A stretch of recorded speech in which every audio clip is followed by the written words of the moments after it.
The Master of, I'm going to say, Tawhai, published in 1959. If I've got the name of that wrong, I'm afraid you're just going to have to put up with it.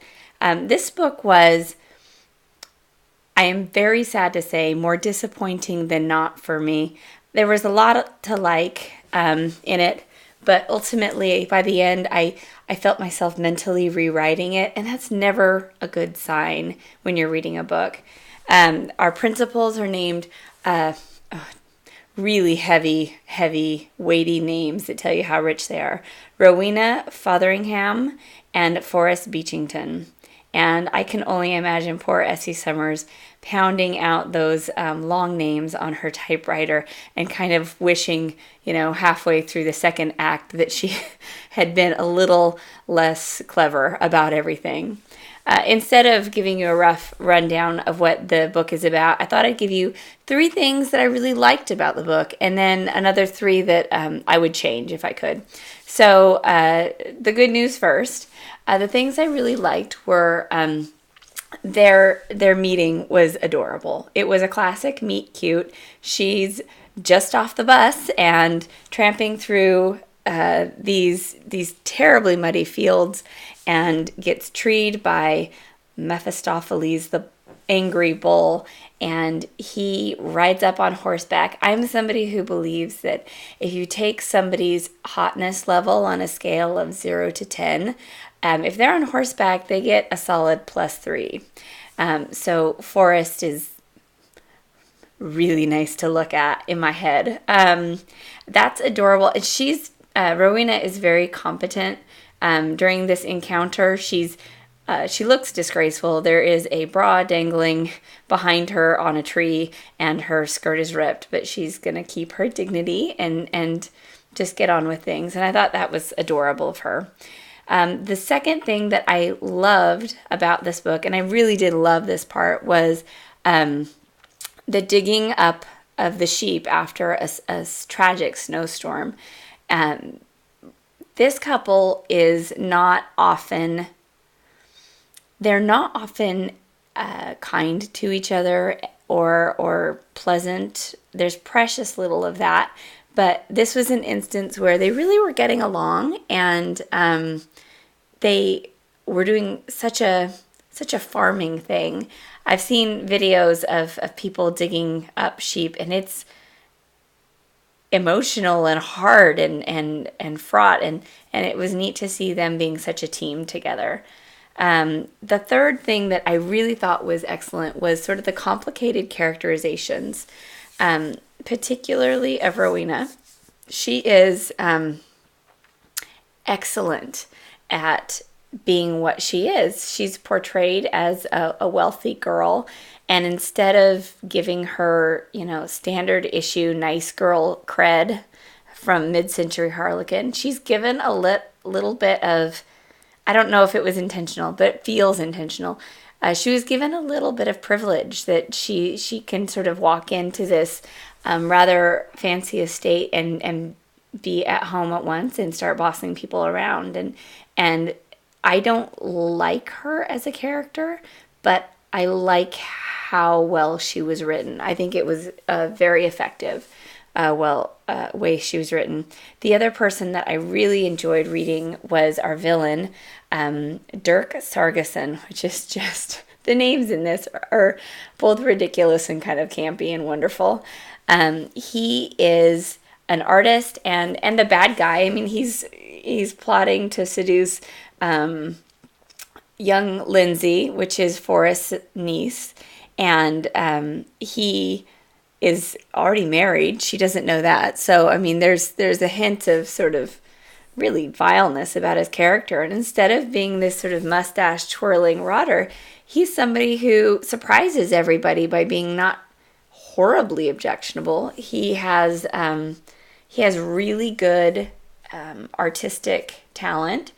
When they invite him up to Tawhai Hills, he is able to hop on a horse and travel around the estate and really enjoy the place like somebody who appreciates it on an aesthetic level, which I think must have quite pleased and surprised both Rowena and Forrest. So I really like that he wasn't just given this flat, bland character, that he was treated like somebody who had some nuance to him. And I think for such a short book, that's really impressive. Now, unfortunately, my list of things I would change for this book is long. It's unfortunately quite long, but I'll just give you 3. One of the things that I missed, and I felt the lack of it, and I'm not sure anybody else would feel this way. I love Essie Summers' books when she has the characters working hard. And yeah, you see some hard work in this book, but the estate, Tawhai Hills, the house is such a fixture in this book that I kind of kept expecting the restoration of it to be more lovingly described. And we never get those moments when Rowena is like happily peeling back the nasty wallpaper to display something beautiful, or even a really loving and close look at her peeling back linoleum or waxing the beautiful, I'm going to say, kauri wood on the staircase. And those are parts that I really like. I want to see her investment in the place. I want to see that she's really rolling up her sleeves. We do know, we're told that she does, but we don't get to see it. And I think her as a personality needs me to have an extra layer of liking her, because she's a tough one. A second thing that I really would have changed was to make Rowena a little bit less universally competent. It's a joke in the early part of the books that she's got a certificate for everything. Like any problem that crops up, she's like, I went to school for that, got straight A's, and I'm kind of awesome. But it doesn't make me like her very much. She has so few flaws and shortcomings, except for happily leaping to jerky conclusions about people, that I need this. I need a way to relate to her, and I don't have one for a good part of the book. At one point, I realized that Forrest, the same thing sort of applies to Forrest in that he also leaps to conclusions poorly, but he was given a backstory that makes him automatically more sympathetic. He had to abandon his naval career once his brother died. He also took on the care and raising of his wards, his nephew and 2 nieces. He's also running this estate with an elderly relative who's nearly blind, or rather deaf. No, she's blind. Sorry about that. And so, like, he doesn't need to work really hard to show you that he's somebody who's worthwhile. But Rowena is just given this broken engagement because she's super rich, and it just wasn't quite enough. I needed a little bit more to find her sympathetic, and she starts in so early, being kind of the privileged girl. She, at one point after she meets Forrest, he's showing her around her rooms, and he's like, yeah, I got rid of all the old stuff. This is where my brother and his wife used to stay, and gosh, his one daughter is being terrible, and so I thought it was best to get rid of this stuff. And she has no immediate rush of sympathy for, oh wow, that must have been so hard for you. Instead, she sort of just like leans into him and was like, well, you're probably spoiling the other one because she's easy, and you should probably lay off on Lindsay. Oh, by the way, I can't help but meddle. You should have helped. Like, maybe work a little harder to be a little nicer. It was just, she had not yet earned my trust as a person, and she's just so quick to spend it. You can't do that and find me on your side. So, the last thing I would have changed would be to have profoundly fewer miscommunications.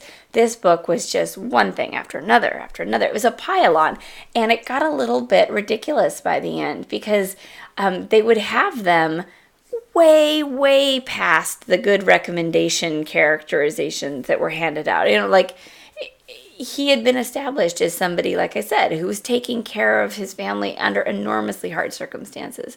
She was somebody who had really like saved the community twice. And yet they both are like these weird, Dr. Strangelove creatures with their finger on the nuclear buttons, ready to push them as soon as the least little thing crosses their path that tells them that the other person might be a little not good. Well, no, you can't do that. Like, I would have forgiven it if Essie Summers had done it once, because it's like, oh, I was so foolish. I thought you were this person. It would have been fine. But she just does it again and again and again. And by the time they get together, I think, you guys deserve each other. Like, be a little more trusting, maybe. They spend all this time worried that Lindsay is going to go off and make some foolish marriage decision with Dirk Sargison. Maybe tend your own garden. Anyway, those are my very passionate feelings about The Master of Tawhai. I still liked it a lot better than I would most mid-century Harlequins. It's still pretty good. It just did not live up to the standards I thought the other books I've read so far in this series have done. If you want to read my written review, find us over at The Uncrushable Jersey Dress, everyneilsthing.blogspot.com. And we'll see you there.